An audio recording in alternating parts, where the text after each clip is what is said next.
When the FBI surrounded the restaurant, everyone thought they were there for the man with the wedding ring. They were wrong. The agents walked straight past him and stopped at Jasmine's table. "Agent Thompson," the lead officer said quietly, "we've been looking for you for 3 years." The entire restaurant went silent.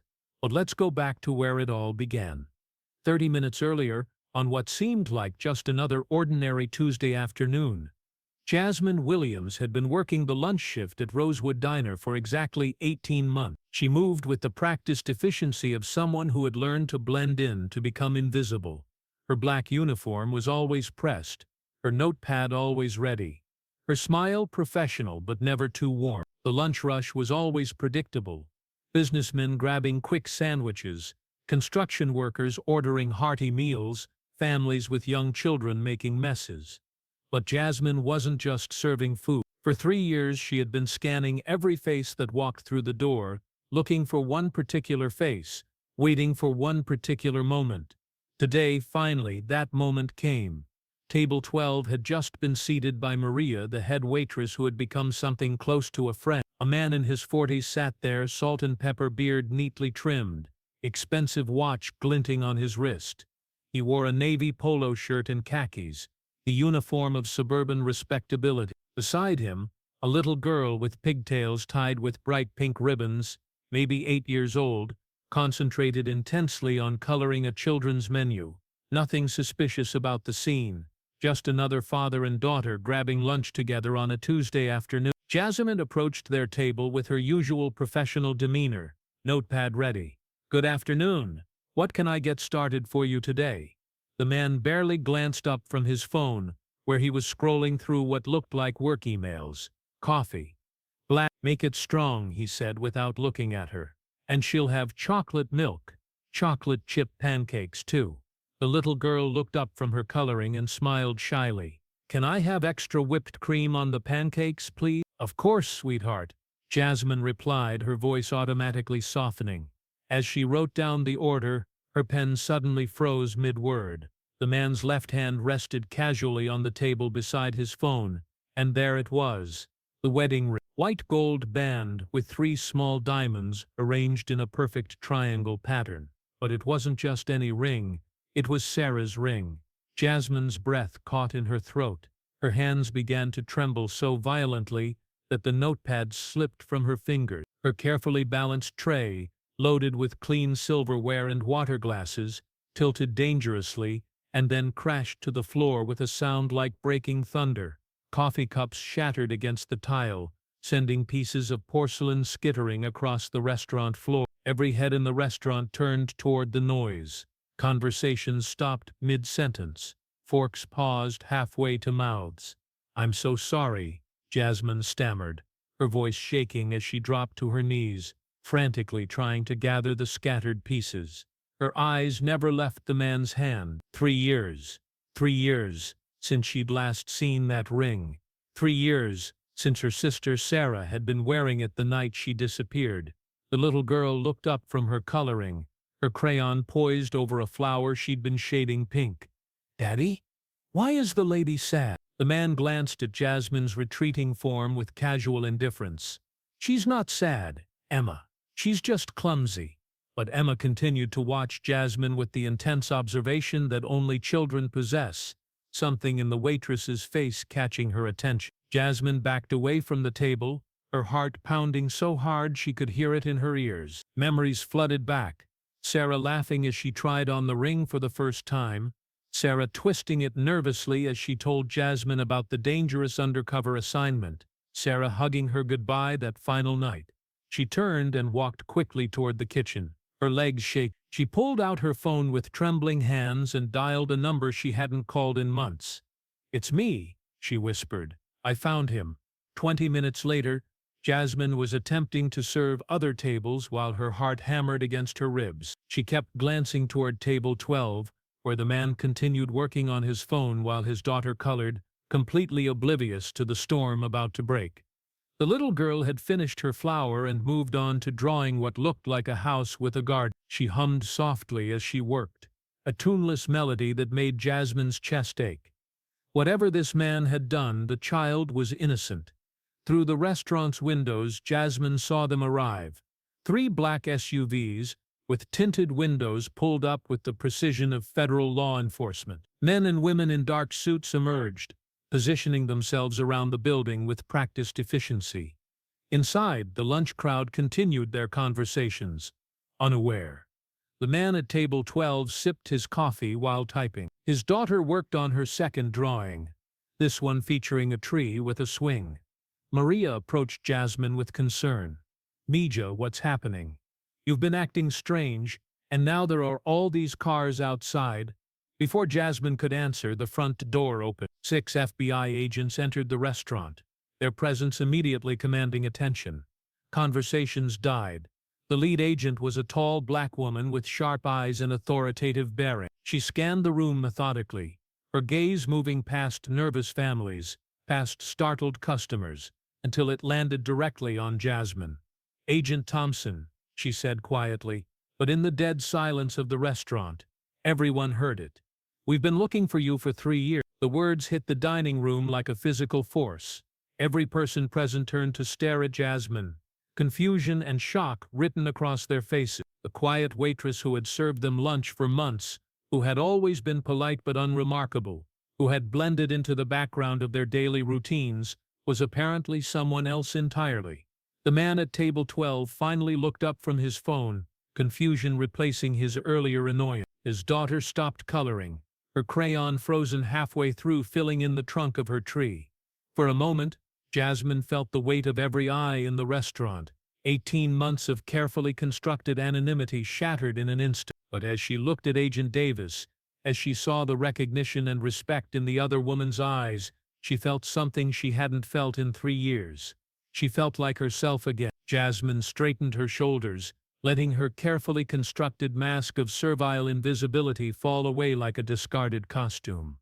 When she spoke, her voice carried an authority that made several customers lean forward in surprise. This was not the voice of a waitress apologizing for spilled coffee. This was the voice of someone accustomed to being obeyed. "Agent Davis," she replied, her voice steady and clear. "I told you I'd call when I found him." The restaurant erupted in whispers and murmurs of confusion. People turned to each other with wide eyes, trying to process what they were witnessing. The ordinary Tuesday lunch crowd had suddenly found themselves in the middle of what was clearly a major federal investigation. The man at table 12 stood up slowly, his face pale beneath his carefully trimmed beard. His hand unconsciously moved to his phone, as if considering whether to make a call, but he seemed to think better of it when he noticed how many agents were now positioned around the restaurant. "I don't know what this is about," he said, but his voice cracked slightly on the words. "There's obviously been some kind of mistake. I'm just having lunch with my daughter."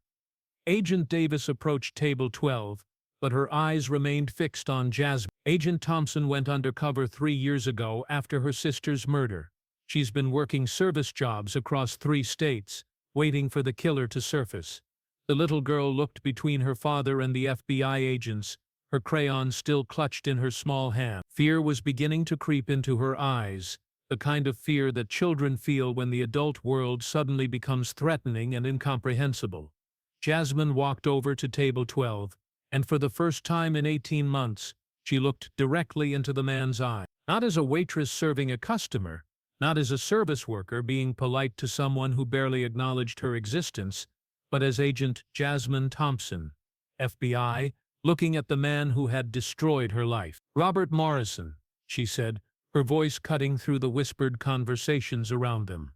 "You killed my sister Sarah Thompson on March 15, 2021. You took her wedding ring as a trophy." The man's face went completely white. He took a step backward, bumping into his chair, his hand instinctively going to the ring on his finger as if to hide it. "I don't know what you're talking about," he stammered. "I've never heard of any Sarah Thompson." "The ring on your finger," Jasmine continued, her voice growing stronger with each word. "It belonged to FBI agent Sarah Thompson.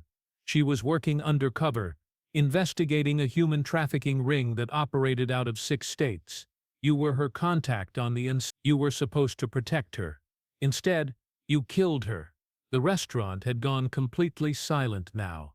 Even the soft background music seemed to have stopped, though that might have been Jasmine's imagination. Every person in the room was frozen, witnessing a confrontation that none of them had ever expected to see in their local diner. Robert Morrison's composure was cracking like ice in warm water. His eyes darted around the room looking for an escape route, but he was surrounded by federal agents and dozens of witnesses. His breathing was becoming rapid and shallow, the breathing of a man who knew his world was about to collapse. "She was getting too close," he whispered, the words seeming to tear themselves from his throat against his will. The operation, she was going to expose everything. She was going to destroy years of work. Agent Davis stepped forward, her handcuffs already in her hand. "Robert Morrison, you're under arrest for the murder of federal agent Amara Thompson and for your involvement in interstate human trafficking." As the handcuffs clicked into place with a sound that seemed impossibly loud in the silent restaurant, Morrison finally broke completely. "You don't understand," he said, his voice rising with desperation. "She wasn't supposed to dig so deep. She wasn't supposed to care so much about the victims. She was supposed to just gather evidence and get out." The restaurant remained frozen in stunned silence as Agent Davis began to lead Morrison toward the door. But as they reached the entrance, the little girl at table 12 called out in a voice high and frightened with confusion. "Wait!" Everyone turned. The child was standing on her seat now, holding up her napkin with both hands. The napkin she had been drawing on was covered with small, carefully colored flowers. 3-petaled flowers arranged in triangle patterns, each one shaded with different colored crayon. "These are the flowers from Mommy's ring," she said quietly, her voice barely audible in the silence. "Before Daddy started wearing it, Mommy used to let me trace them with my finger." Agent Davis stopped walking. Morrison's face went gray. "What's your name, sweetheart?" Agent Davis asked gently, kneeling down so she was at the child's eye level. Emma Thompson Morrison." The words hit the restaurant like a physical blow. Jasmine's knees nearly buckled, and she had to grip the back of a chair to stay upright. Several customers gasped audibly. Agent Davis's expression hardened as she turned to look at Morrison with new understanding. "Thompson?" Agent Davis asked the little girl, her voice carefully controlled. The little girl nodded solemnly. "Mommy's name was Amara Thompson. She was really pretty, and she smelled like flowers, and she used to read me stories every night. Daddy said she went away because she didn't want us anymore, but she left her ring behind." In the silence that followed this revelation, Jasmine slowly approached the little girl. Each step felt like walking through water, like moving through a dream where nothing was quite real. She knelt down so they were at eye level, studying the child's face with an intensity that made her chest ache. Now that she was looking, really looking, she could see the shape of the eyes, the stubborn set of the chin, the way the little girl's mouth curved when she was concentrating. Sarah's features, softened and miniaturized, but unmistakably there. "Emma," Jasmine said softly, her voice thick with emotions she had been holding back for 3 years. "I'm Jasmine. I was your mommy's sister." The child's eyes widened until they seemed to take up half her face. "Aunt Jazzy?" she whispered. "Mommy showed me pictures of you. She said you were a police lady too, and that you kept people safe." Jasmine's carefully maintained composure finally cracked completely. 3 years of searching, 3 years of moving from place to place like a ghost, 3 years of believing that everyone she loved was gone forever. And here was Sarah's daughter, alive and safe and beautiful, looking at her with Sarah's eyes and calling her by the nickname Sarah had used since they were children. "She talked about me?" Jasmine asked, tears streaming down her face. Emma nodded eagerly. "All the time. She said you were brave and smart, and that you would always protect people who couldn't protect themselves. She said that's what police ladies do." Agent Davis provided the final pieces of the puzzle, her voice cutting through the emotional scene with professional clarity. Sarah had been working the trafficking case for 8 months when she discovered Morrison was feeding information to the criminals. She was planning to testify against him when she disappeared. Another agent, a younger man with kind eyes, added quietly, "Morrison told everyone his wife had left him and taken their daughter. He moved them to a different state and changed their last name. But the daughter never left. He's been raising Sarah's child, using Sarah's wedding ring as his own. The full horror of the situation was beginning to dawn on the people in the restaurant. This wasn't just a murder case. This was a man who had killed his wife and then spent 3 years lying to her child about why mommy had disappeared. The little girl looked confused and frightened by all the adult conversation swirling around her. "Daddy?" she said uncertainly. "What are they talking about? When is mommy coming back?" Morrison, still in handcuffs, looked at his daughter with something that might have been genuine anguish. "Emma, he started, then stopped, apparently unable to find words. Jasmine took the little girl's hands in hers, surprised by how small and warm they were. "Your mommy loved you very much, sweetheart. More than anything in the whole world. She didn't go away because she wanted to. She went away because sometimes bad people hurt good people, and she was trying to help other people who were being hurt." "Is mommy in heaven?" Emma asked with the direct simplicity that only children possess. Jasmine nodded, not trusting her voice to remain steady. "Are you going to take care of me now?" Emma asked. "Mommy said you would always take care of family." Before Jasmine could answer, Agent Davis intervened gently. "Emma, there are going to be some grown-ups who need to talk about what's best for you. But your Aunt Jasmine isn't going to go away, okay? She's been looking for you for a very long time." 3 hours later, the restaurant had been cleared and processed as a crime scene. Crime scene techs had photographed everything, bagged evidence, taken statements from dozens of witnesses who were still trying to process what they had seen. The lunch crowd had been replaced by federal agents and local police officers, all working with the quiet efficiency of a major investigation. Jasmine sat in the back booth with Emma, who was working on a new drawing. This one showed 2 stick figures holding hands under a rainbow, with a sun shining down from a blue sky filled with puffy clouds. The child's resilience amazed Jasmine. Despite everything that had happened, despite having her world turned upside down in the space of an afternoon, Emma was still creating pictures of hope and happiness. "This is you and me," Emma explained, pointing to the stick figures. "And this is mommy," she added, drawing a smaller figure with wings flying near the sun. "She's watching us from heaven to make sure we're okay." Agent Davis approached their table, her expression softer than it had been during the arrest. "Morrison confessed to everything," she said quietly. "The trafficking ring operated out of 6 states and involved dozens of victims. Sarah's undercover work will help us identify and rescue the remaining victims and prosecute everyone involved." Jasmine looked up from Emma's drawing. "And Emma, what happens to her now?" "She has a living grandmother on Sarah's side," Agent Davis replied. "Margaret Thompson, Sarah's mother. She's been fighting for custody for 3 years, but Morrison had legal guardianship and kept moving them around so she couldn't find them." Emma looked up from her drawing, her small face brightening. "Grandma Maggie? I remember her. She makes the best cookies, and she has a cat named Mr. Whiskers. But," Agent Davis continued, "she's been asking specifically for you, Jasmine. She wants to know if you'd consider being part of Emma's life. She's getting older, and she thinks Emma needs someone younger around too." Emma reached over and tugged on Jasmine's sleeve. "Aunt Jazzy, can you come live with us? I want to show you all of Mommy's pictures, and I want you to teach me how to be a police lady too." Jasmine felt tears she had been holding back for 3 years finally fall freely. Not tears of grief this time, or anger, or frustration, but tears of something she had almost forgotten existed. Hope, joy, the possibility of family, of belonging somewhere, of having a reason to stop running and start living again. "I'd like that very much," she said, her voice thick with emotion. 6 months later, Jasmine stood in the kitchen of Sarah's old house, making breakfast for Emma before school. The house was exactly as Sarah had left it, filled with photographs and memories and the gentle presence of Margaret Thompson, who had welcomed Jasmine back into the family as if she had never been gone.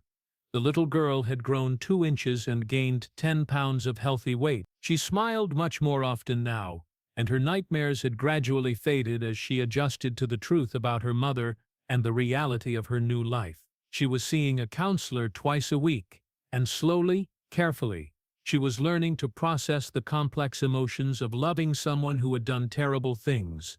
On the refrigerator hung Emma's drawings, dozens of them now. No more mysterious three-petaled flowers, but pictures of her and Jasmine at the park, at the zoo, at the beach, pictures of Grandma Maggie teaching her to bake cookies, pictures of Mr. Whiskers wearing tiny hats that Emma had made from construction paper. "Aunt Jazzy?" Emma called from the living room where she was putting on her shoes for school. "Can you help me with my school project tonight?" "What's it about?" Jasmine called back, flipping pancakes with the easy domestic rhythm she was still getting used to. "Hero. I want to write about Mommy. And you. Mrs. Peterson said I can write about real heroes, not just superheroes from movies." Jasmine smiled as she arranged the pancakes on Emma's favorite plate, the one with the rainbow border that Sarah had bought for her 4th birthday. Sometimes justice took time. Sometimes it came in the form of a wedding ring on the wrong hand, and a little girl who remembered her mother's favorite flowers and never stopped believing that someone would come to find her. And sometimes, family found its way back together in the most unexpected places, through the most impossible circumstances, guided by love that transcended death and time and the terrible things that people sometimes did to each other. The ring now sat in an evidence locker in a federal building downtown, but its job was done. It had led Jasmine home to a family she thought she had lost forever. It had brought justice for Sarah and safety for Emma and the possibility of healing for everyone who had been broken by one man's terrible choices. As Emma bounded into the kitchen, backpack bouncing, cheeks pink with excitement about her school project, Jasmine realized that for the first time in 3 years, she wasn't looking over her shoulder anymore. She wasn't scanning faces in crowds or jumping at unexpected sounds or keeping her phone charged in case she needed to run. She was home. This story is dedicated to every person who never stops searching for the truth, to every child who keeps their parents' memory alive in their heart, and to every family that finds its way back together against all odds.